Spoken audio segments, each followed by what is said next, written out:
you mentioned the number of plots that you're working with today. I know that the soils there are, for the most part, calcareous, but you have myriad different soil variations across all of those little plots that you draw from, right? That's true. Yeah, so we are growing from 950 meters lower in the valley where our Syrah is planted, and now some of the heritage grapes that we are planting are called Mixasi, and those are going down low, all the way through Cabernet Sauvignon and Cabernet Franc in the higher vineyards, and also from southwest all the way around to northeast facing. So there's quite a lot of just variation on the mountainside. Mhm. But I would say the consistent element would be clay in the soil Yes. and limestone. So the clay is what allows us to manage dry farming because there is no rain. The vine, the root system of the vine needs to act as a carrot and basically go down, straight to find enough humidity in the soil to be able to thrive. And we do other things like the vines are trained very low. They're usually a meter 10, a meter 20 separated from each other to reduce the amount of competition for resources, et cetera, in the soil. So there are things that you can do to manage that, but the soil, there are differences plot to plot, and it's something that you can actually see.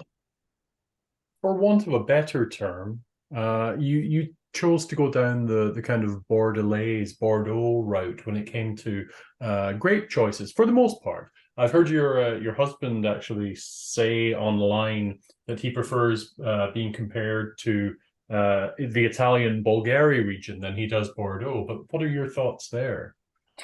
Yeah, so that was a really interesting sort of discussion that we had over a period of years. What did we want to plant? And then obviously choosing the clones within those varietals. But um, we opted to to go the route of familiar varietals, but allowing them to show their expression in a part of the world which is less familiar to the consumer. So by planting Merlot and Cabernet Sauvignon, for example, and blending them to do this, the La Renaissance blend, which is probably our flagship wine, where maybe 70-75% of what we produce is this Bordeaux blend. By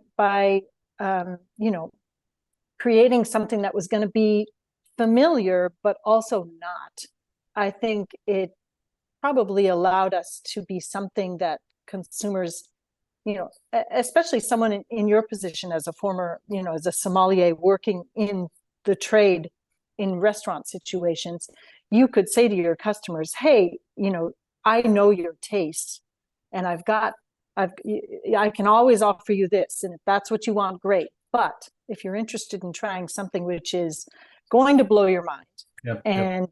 and I can even go the blind route and not tell you what its provenance is, and it makes it.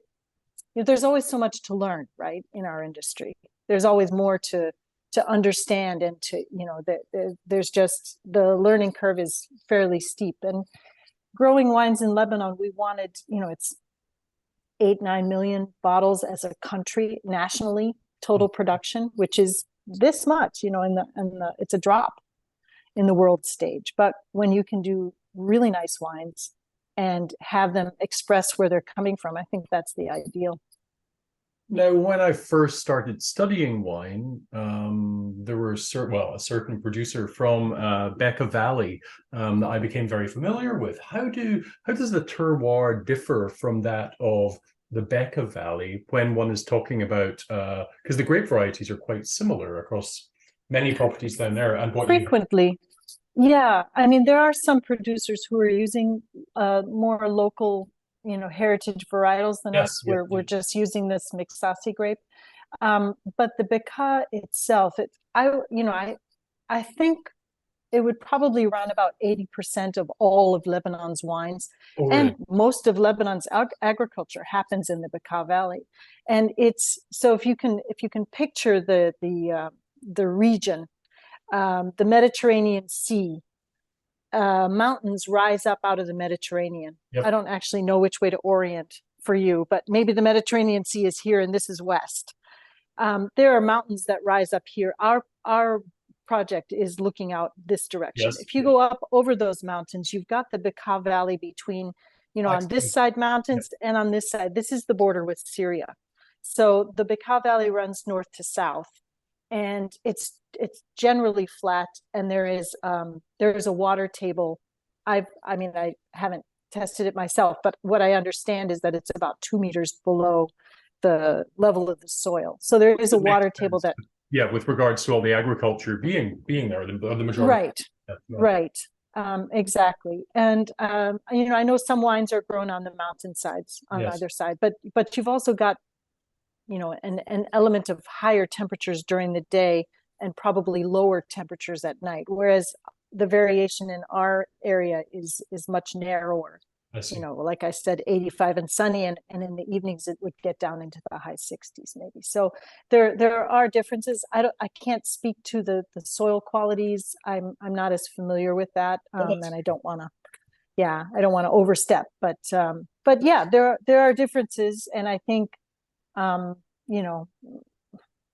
we're doing our best to take advantage of what we have available to us working in this little village of Bhamdoun. I understand. I believe your annual production is around about 25,000 bottles a year now. Correct. Yeah, which is from 60 acres from 24 hectares. That's about a hectoliter per hectare. Yes. Yeah. And for people who are math whizzes, if you quickly run the numbers in your head, you're going to land at about 1/3 of what would be a typical Bordeaux yield.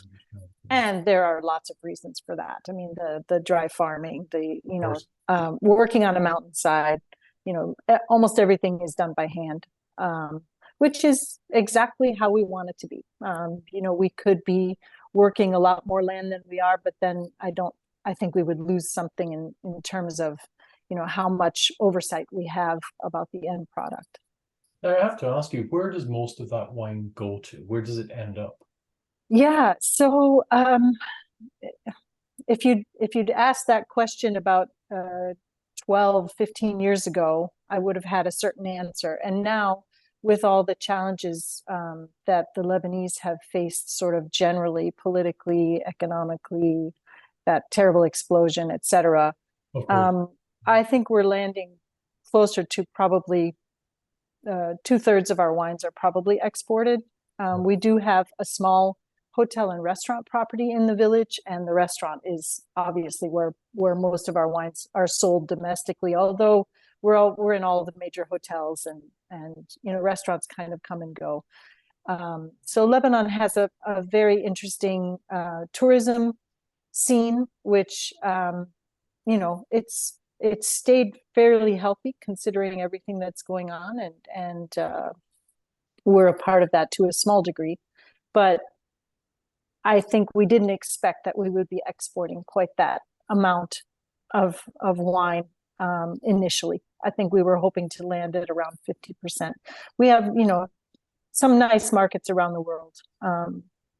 Canada is obviously up and coming, and the US is very strong. I'm American, obviously, and the UK, some small markets in Europe, Malaysia. I mean, there are just little bits here and there, but we don't have that much wine to work with. So it's as I said to you before we started the interview, we place our wines where Naji and I want to visit, which tends to be where we have friends and family.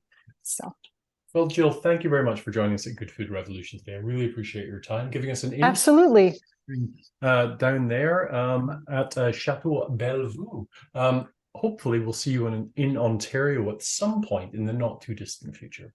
I would love to connect. Thanks so much, Jamie. Thank you. Bye for now. Bye.